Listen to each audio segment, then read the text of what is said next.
basala nzambe boyoka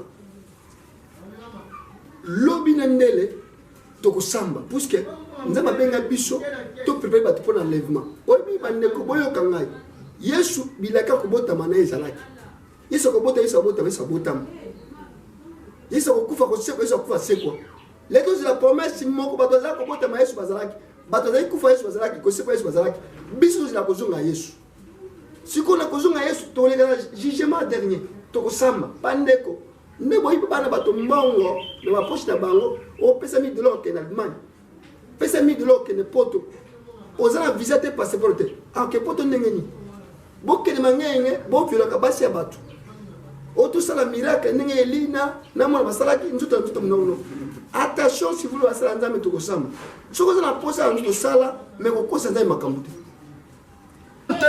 na Pangi TV Media Patrick Balok c'est pas azalaki wana Pangi TV oh mana akama ito oh mana pui pui na Pangi TV na Pangi TV Media tozala makambo sport eza wana bagag ba film surtout otobeteli c'était eza nde mateya to s'abonner na Pangi TV oh mana bagag ito ba film ito na Pangi TV ne tombe à jamais. La bieza chaîne ya Mosali na Nzambe. To s'abonner massivement. Bakangi. Matin. Pas ma vie. Émission.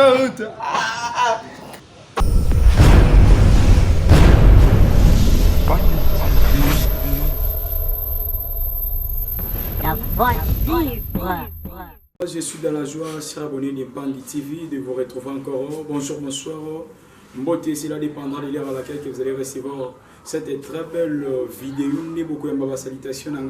Votre journaliste humble que vous aimez tant, Jordan Ikyo, autrement appelé Messie P. So, notre émission, c'est votre émission. Kande Tulubaka, cité des recherches.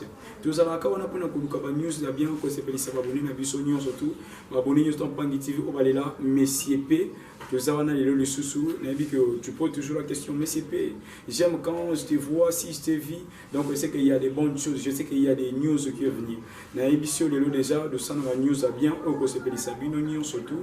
Pour poser question le Messie P na plateau nous en anani na plateau Messie P le nous avons un serviteur dédié auto comme campé ko sur na moi mozindo mingi. Là, je profite de dire un grand merci à mes très chers parents que j'aime beaucoup. Papa Oblak, l'homme de Dieu depuis Suède. Pourquoi pas à maman chérie, maman Abbé, la servante de l'Éternel. Merci à toi, mon frère Ephraïm. Le mignon garçon, moi je l'appelle le fils chéri de Papa Oblak. Un petit qui dérange notre papa à tout moment. Merci à toi, Gilles Panzou, les grands réalisateurs pour la qualité immense aux acopés Sanga. Monsieur P, je ne peux pas être un grand sans oublier mon cordon divin Kabea. Mon coach que j'aime beaucoup. Pourquoi pas toi, notre sponsor officiel, les pasteurs Manassé Okito. Merci Naba abonné surtout pour la fidélité, pour l'amour au Pesaka MCP pour que Moussa Nabiso en Pangi TV et Tambola Malamu. Là je dis un grand merci à l'équipe technique en Pangi TV depuis Suède. Là je vois l'ancien Olivier Balobiyende Aza, conseiller juridique Yampangi TV. Pourquoi pas à vous, l'homme de Dieu, le pasteur Gabi Maduka, Babiyende Azali, encadrant spirituel Yampangi TV depuis Suède. Et là, je vais demander à mon caméraman, Julie Panzou, tous à même moral, à Panzilanga Plateau, quand tout ça comme d'habitude. C'est votre première fois de tomber sur nos vidéos, n'hésitez pas de vous abonner. Abonnez-vous massivement, likez, commentez nos vidéos et vous ne serez jamais déçus. Là, j'ai profité déjà de dire bonjour à notre invité. Bonjour mon frère. Papa, bonne santé.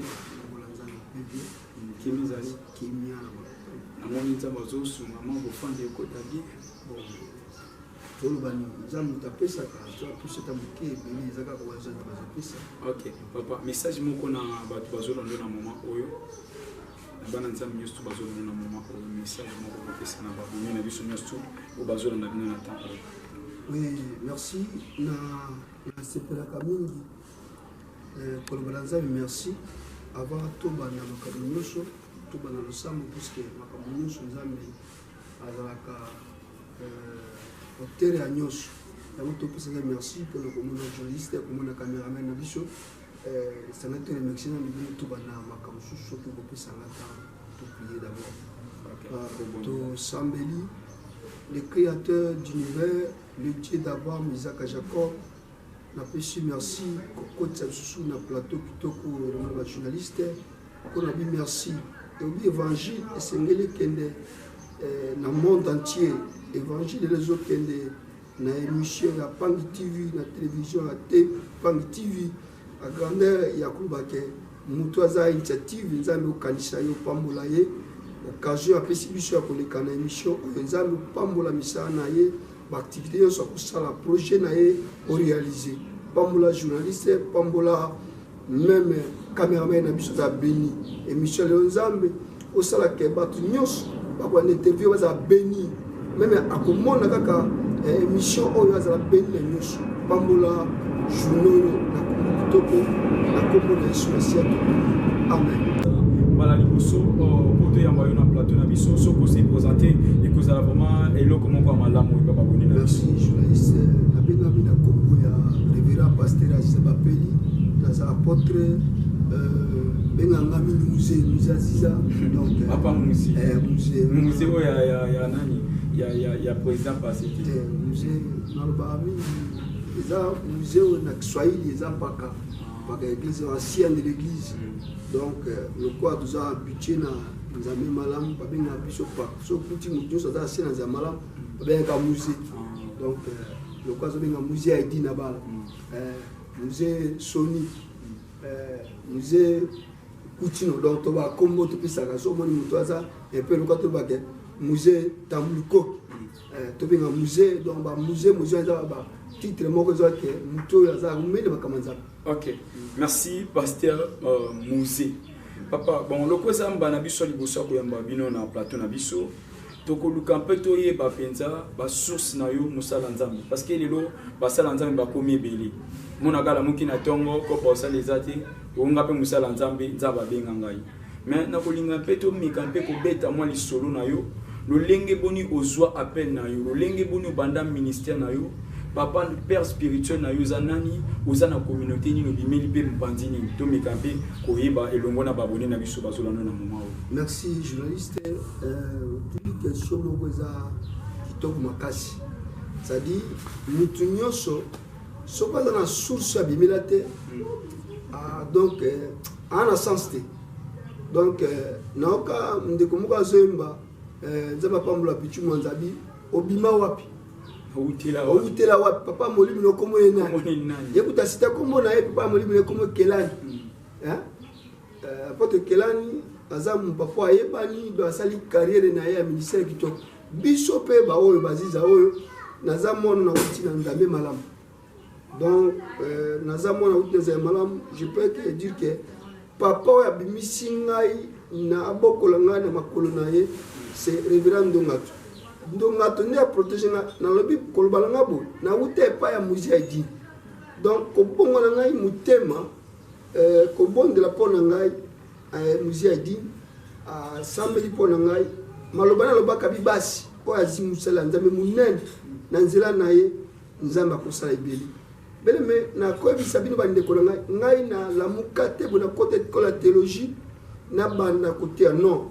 Ce ministère moko puissant on va benga na makola tata dit tanga baba tsenga na mona musée a dit azwa biblia lo kene côté à libotanga moi je crois que libota pesa donc eza libota na moko parce que eza évangile pour na que na continuité à salomala donc ko banna ngai carrière ya mwana bien mais eza likamoko na lamuki bo pastorité na ba na nzambe malamu na umeli kuna ndina sa émission boso na Pangi TV nous ako zapper na kati émission o ako bate tatoy azam morda ça dit nazala ki wana même moi na ko Thomas dit atika ki na ministère Pefa Claude moi na ngali boso na pesa comme Pefa Claude ça dit alinga makasa bi au jeune ministère ça dit ko benga mananga mon frère Isaki na ba très bien donc la bima lokola battu sauté na utnza malamu kobima ngai eza moi lisolo moko na deuxième question encore répondre mais na bima nza malamu de faute o ba benga ngai donc na babondela nga nzambe nde na bandi mosala. Ok, merci au pasteur Mouzé. Pasteur Mouzé, na sepe na komo makasi. Pasteur Mouzé, rappelez nga papa moko azalaka bien makasi. Ok, pasteur Mouzé, mais quand on peut expliquer biso penza, ndi oyebisi nga eloko moko aobi na vanda penza na ndako ya papa na biso tobengi na koma papa Adi na bala. Donc à papa moko penza ou à sala qui d'exploit na mboko na travers évangile. Est-ce qu'il y a solo penza yo fanda ndako mona papa Adi na bala? Ça dit non le baboué on va ko zapeka l'émission avec kato avant na lupangwa. Na kopesa mo ba preuve moko même ano toma bote pa azata raconter biso histoire. Monsieur Adi na bala butama azamona ya 1927. Ma date moko vraiment un peu impeccable. Bon, tu peux vérifier. Oui, vous vérifiez pour l'endemain même là-bas, internet au Luca. Au moins papa est na botama le 1927. Aya kondima sango malam na 67. Kokufa na e na 97. Pas kokufa la frisi. Ma date tu vas vérifier même au tuni bana na eba opesa même date na pêcheur on va mettre histoire talanga dans un peu ça na bana ndaku na ye bana ye même ozalelo revera jengo elebo sika zaliza papa mona ye bola mwanza mezali ko na ye mission za pesi ye quelque chose papa bisiko zali olemba te musala na pesi le biko vanda na opesa avec conseil na bi moko me bra na yo le quoi lenza ba benga sa musala vraiment nzambe. Ok, merci papa. Tout ça toujours au cours na likolo na solo parce que ba te beli ba na posa penza ba aussi lango impatiemment ba histoire penza malamu ya papa papa Adi na bala. Na biki ba na papa Adi na bala ba se beli ba so na biso na moment o ba na posa penza ba histoire o malamu so yo ka on ka likolo. Ba dumso ba lo ba papa zala ki muta misala mabe papa boy na boye mais quand on peut expliquer biso ndé bo fanda na papa ndingi bo zala kana ye makamuni bo mona o sepele papa mingi penza ya malamu. Oui, vraiment ça va pas mon journaliste na balandinyo so na biso Moïse na bala azalaki makash na ye prière. Hein? Donc ce qu'on va ina ye azana ta ko perdre te. Donc en côté de prière donc na eloko ngana ye ko le pa na ye. Ça dit biso le bagé secteur aux la campagne. Aux la campagne bani mabondeli na kata bondeli wana ozo gêner o le kana côté ya o sala non papa azali ko préparer da musane avant so nya kende manzu campagne il faut kanza ma bise que c'est la campagne alors la bukata c'est campagne te ça dit il faut gêner liboso asi vous gêner asilisi même au bande bash na lia na za sa musa nza menza terre na lia oka asa gêner calme mamsuka 20 jours na jeûne de prière ali ata melete mamsuka moi tina na pourquoi mamuke mais tant que sala musala wana oka donc miracle oko croate papa na biso na activité kasate maite bougite aba isa malamu na ye eza propre donc ndeti biso so na tesa malamu na zo buki mai mafuta le bana na déconner permettre donc biso parole dieka biblia oyo na teyo so za na foi ondini yama za oloba asiogope mini tout na swahili abi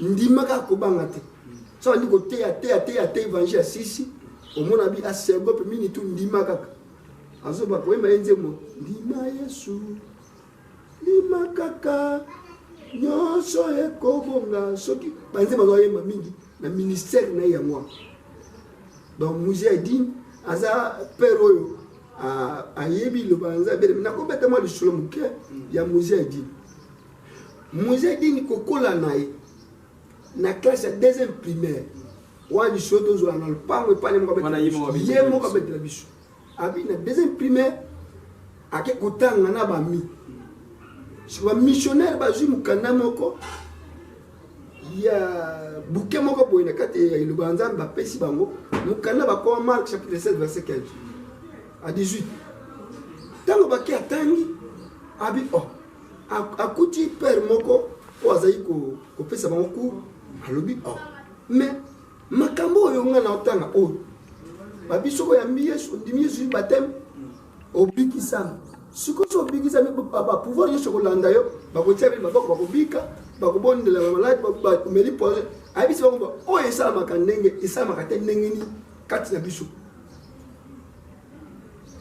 missionnaire wana kwa mettre ba ngabiske kene ko tuna missionnaire supérieur ali ko tuna ye ai bisa abi o ai bisa abi ke yo za respire moli ba pate kote les jours à bengana tout monde l'école après l'école tu as besoin l'école si quoi qui vont na bi o si quoi kosaka biso ou bien balobaka makamusu pour l'évangile etika lokwa caché na bombo ina tanga bien comme na tanga shooter abani ko la boxe azaki un vrai boxeur donc abano beta nous pena parler ko beta parler non wana abani ko ngi motema na carrière na ye mobimba azaki boxeur pe choki lelo ba bengi masu bien mettre akulu akese esquisse akese l'équipe moko comme babandi donc batelemi kaka batu na quartier ko beta ba tsongo te sa mama kaleo les jours Osborne aye ko te sa malam na es na mboka zalaki na Mombasa c'est temps Osborne a fait campagne a commis une campagne Jésus-Christ, il est le même hier aujourd'hui et éternellement. Peut-être mais la matin, il est là, Hébreux chapitre 13 verset 8. À Moni, musée Osborne, Thomas Osborne a fait campagne wana, boya na maladie ba ko bik. Ya bi comment avec ba ko mona donc mbaté madabi non asangisi ba masanaye. Habito que ne peut sa campagne. Le jour, l'homme, journaliste, va kei, bazu et l'androver, matin l'androver va kei, va comme kuna. Bah comme la campagne bat tout va vendre, on se voit animaté. Bah on va tirer bisoki, quoi quoi masse, on va moniter. Bah bêta, au sport. Campagne bandi, ndima Yesu, banda à côté, au sport, t'as un bon. On a des maladies, assez mais c'est azobela na prier pour lui. Tant on se pose à dire que bon de Thomas on a bon de li kaka pa. Ba maman quoi ça maman la gagne. Na moni. Thomas qui me la bi. Au moni ndengi na bi na moni. Abi tala na demande ni. Abi oser la tema. On a Thomas dit. On pagan on peut on pagan. Vrai Thomas benzana. Donc dans le bac même apôtre Paul a dit moi bi. Histoire est vraie. À les jours là, abi Amon, abi maman savoir Amon. Moi aussi entraînement, exact. Ake quoi kuna na makolo ya osbo. Temba tabu ngamite. Ake kuna. Les jours là batel ya moi. Azu batel. Aibi si boswa ngana zo sunda kote. Donc il va dans l'église. Ko bana carrière ya père, ya ministère ni ya moi. Oh na émission quoi quand c'était jour pour que le monde na munamwa quand c'était jour to ça émission eza suivant na ko banda shuko wana na ndiko kenda ti jusqu'à fond ti là comme musala nzali ko yene ana kichasa moi biloko nyosho na mo fait to ko le journaliste va comprendre que qui est dit là-bas.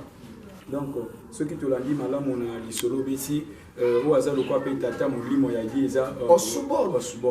Ok, papa tu qui miracle belé oyo balo biso le monate mais to yoka kana masolo oyo papa Thomas dit na bala sala to ka tama kufa ki ba tsena morgue ba bibemeza ki wana ba kufa ki ba seku. Est-ce que ba miracle on a penza ils a penza solo vraiment. Nakolo ba soki moi chez Zali beaucoup benga na Afrique du Sud. Ezana pakanabiso moko zakuna ezaki boso adru. Et puis, na pasteur nani comme Kimangai Zambia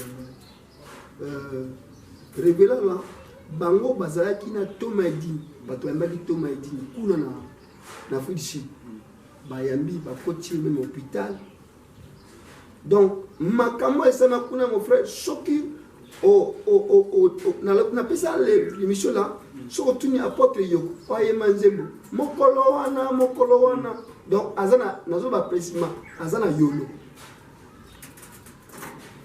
surtout ni azaka na kati hôpital wana témoin liboso clair zai ya bika na maladi tango aokata motema bato maladi nyonso bakufi basekwa na kati na Afrique du Sud na kati bato oyo baza na kati ya na morgue balamuka oyo baza na oza maladi nini ya sida o zona maladi presque nyonso bazobika babika batémoigna famille bango tilo bamutu atiko sa nzema muti lelo azali pasteur Jonathan surtout Jonathan na fils azali tilo azali église mene kuna na fils dernièrement ya qui peut na tchasa so le ndi de ba recherche beaucoup de témoigner alors témoigner ata on suppose que ya azali kuna mona izo dozoa témoigner ye to mona pe na ba mais ba révélation so tuni bango ba beto na solo kuni ba recherche so kena neti nga ba shibing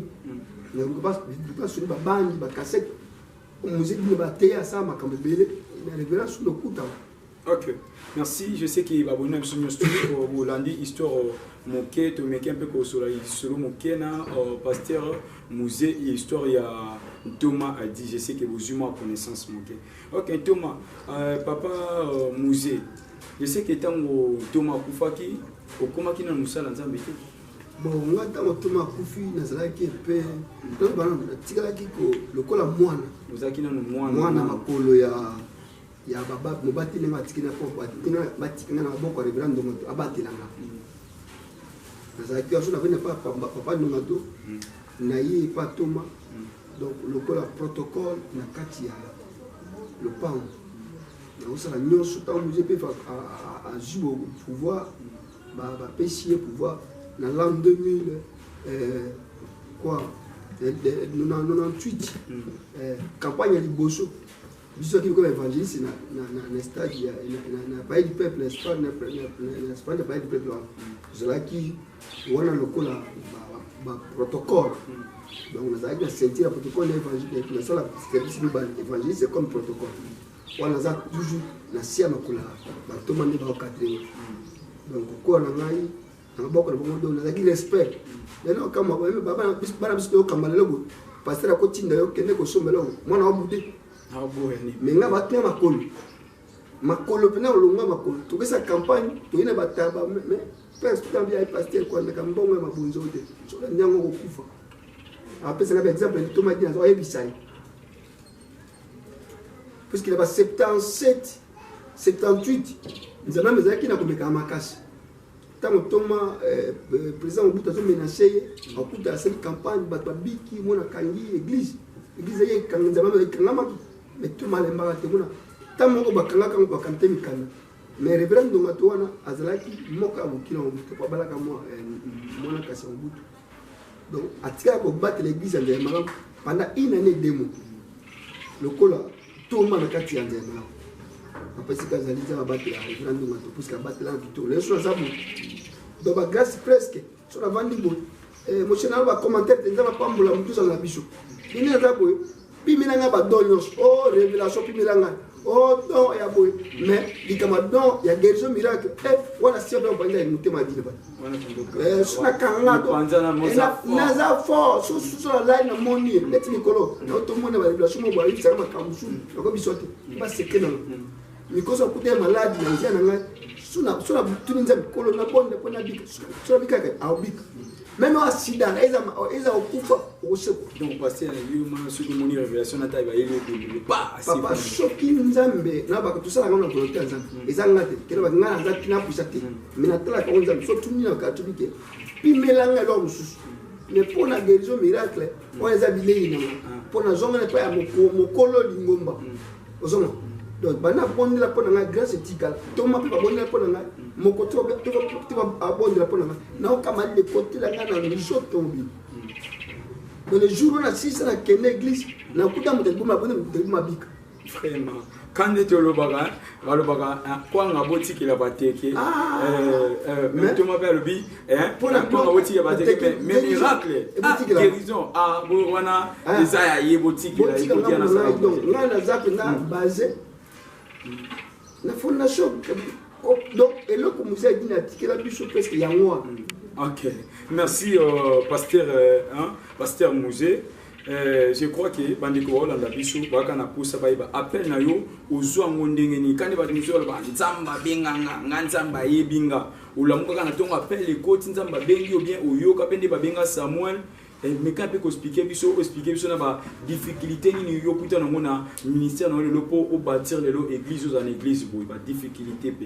Merci journaliste, vraiment nzamba tuna apambola yo pour la bonne question tuninga. Vraiment nazaf trop fier pour la réponse. Ngana na sala ki la muka bona bi pasteur te. Appel na ngame ngam na kamwa. Ezaka na ndako moto to bato vana na bureau ya mwenge. Na église na biso po église de malamu ya kikole jana na avenue quoi mwenge numéro donc na ba avenue quoi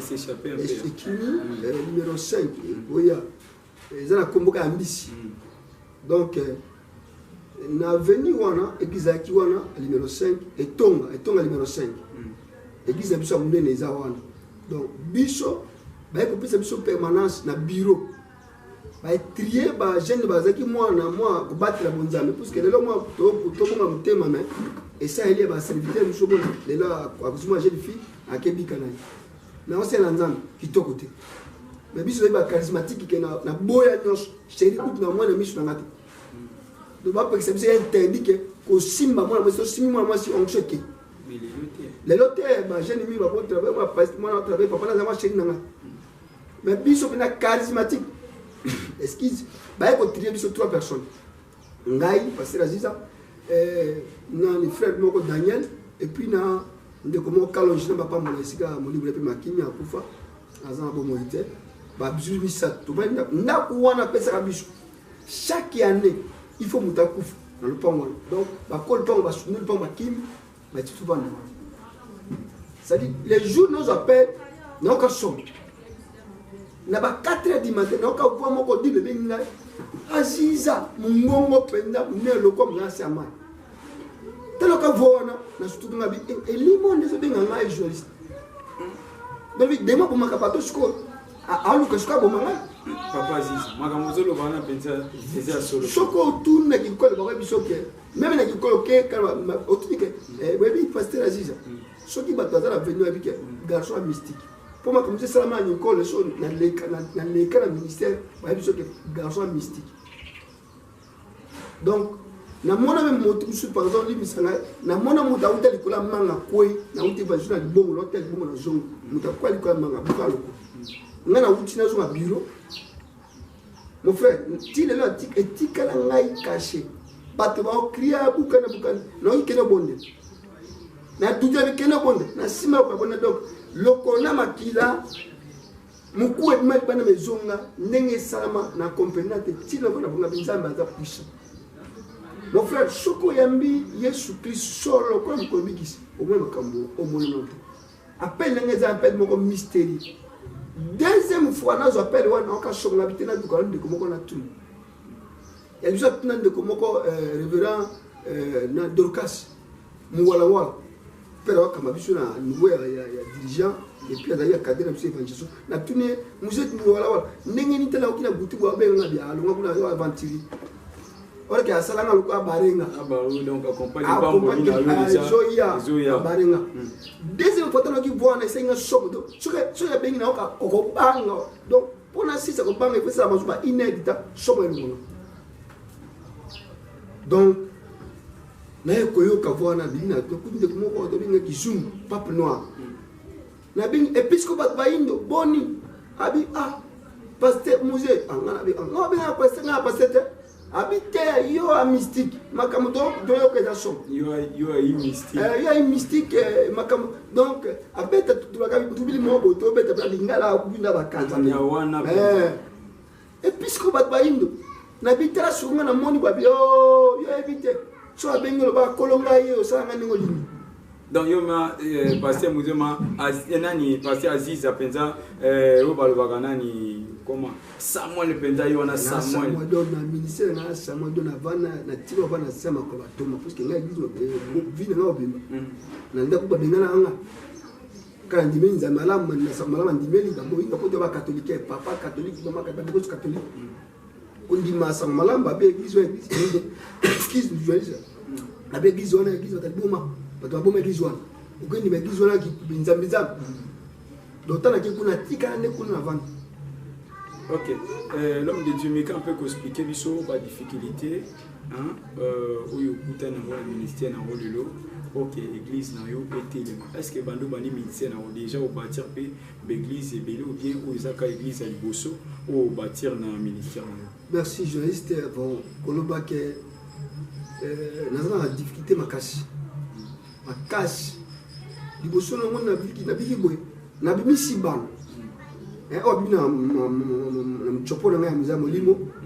Comme je suis pasteur, Azaka na Rio, je vais à l'église. Donc, nous disons pagano na moi, nous pagano pendant au carré. Moi, par le talon, moi, moi, quand je suis banda, na juillet, il a un bon serviteur, Lévi. Le maître de l'éternel. Parce que Lévi ne va pas me la moi, donc. Nalia quand un dixième année le col papa lia comme et là comme moi na pêche pasteur fils c'est Gazali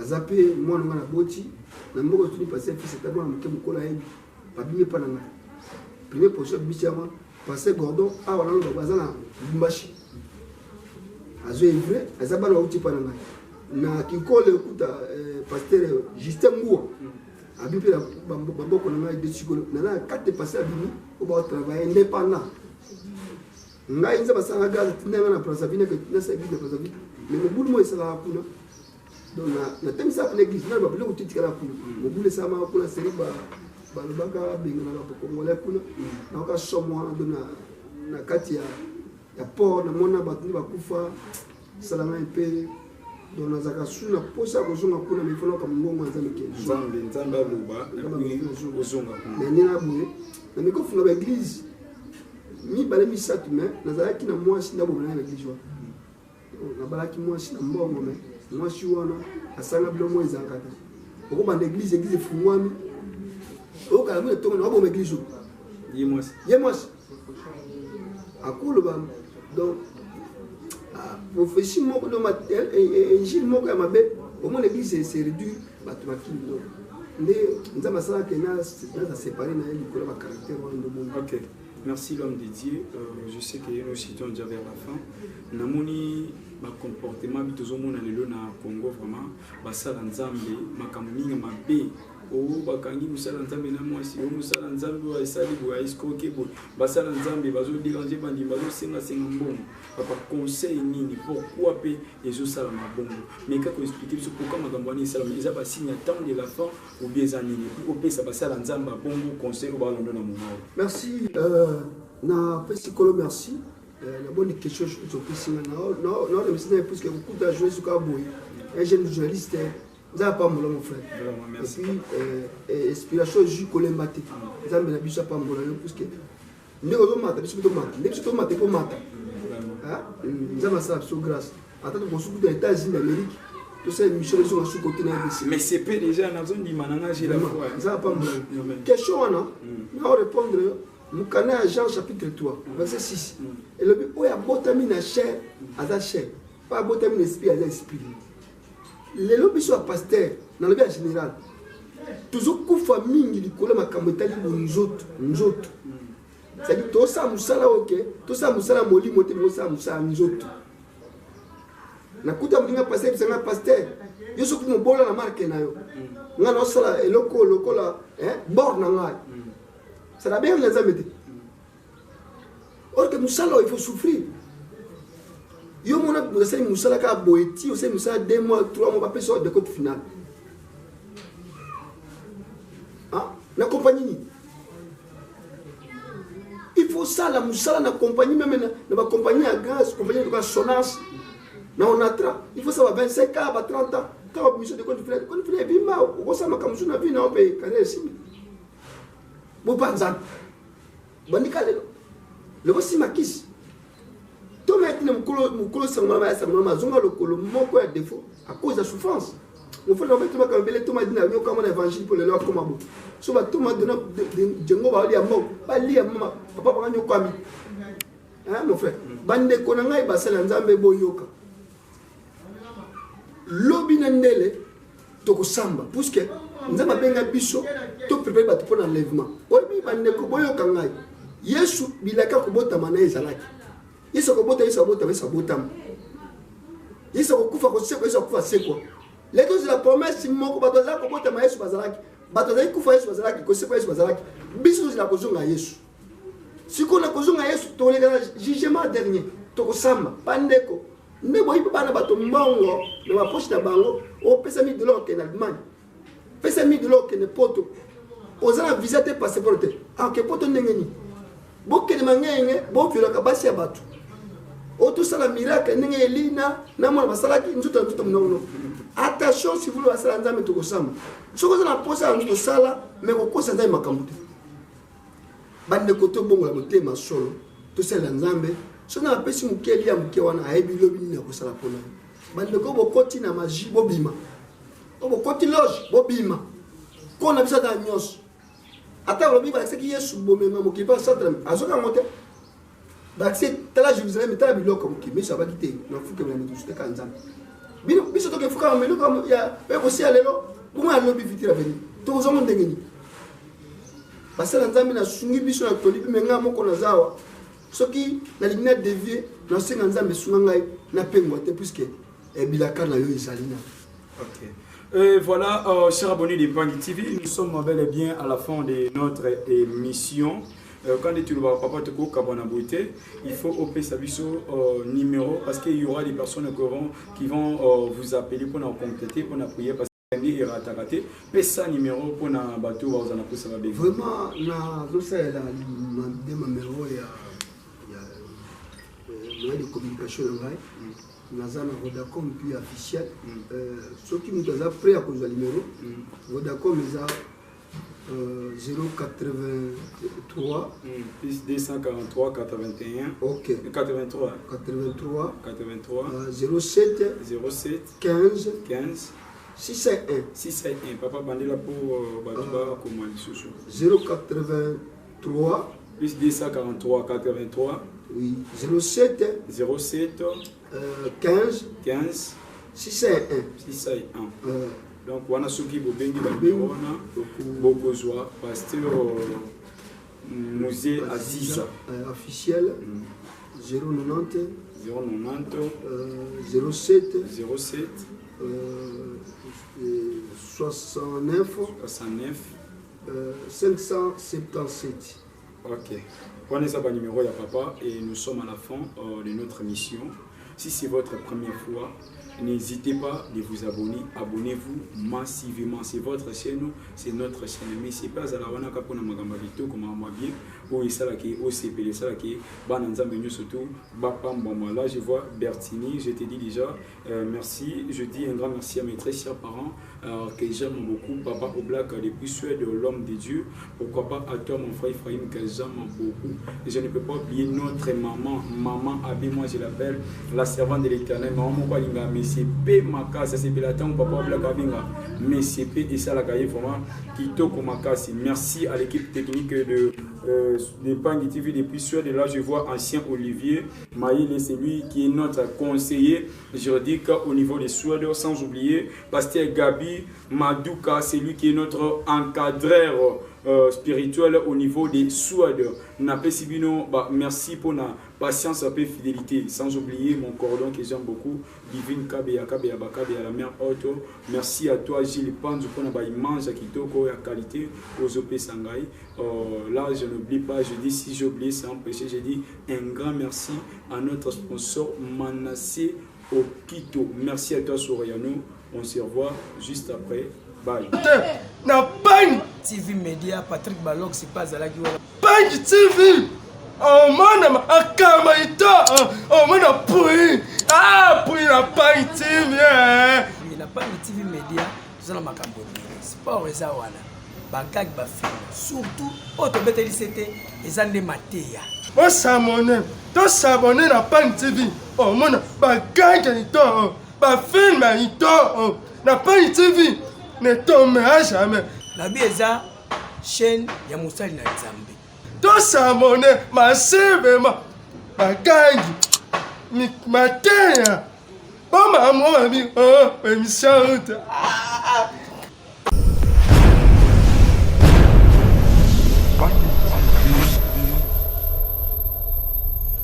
La voix vibre.